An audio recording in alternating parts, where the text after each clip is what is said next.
Et c'est une question très difficile. Dans le top 3,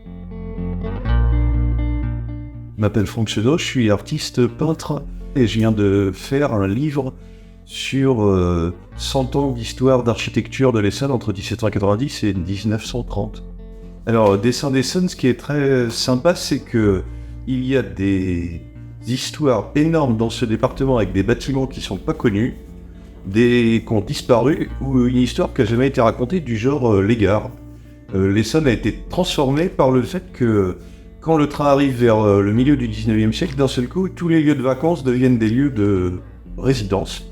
Et petit à petit, l'Essonne, qui n'est pas encore créée puisque c'est 68, on est encore en Seine-et-Oise, va se structurer et va commencer à ressembler à aujourd'hui. C'est pour ça que le jeu de mots, c'est Dessin EIN, c'est le projet de l'Essonne.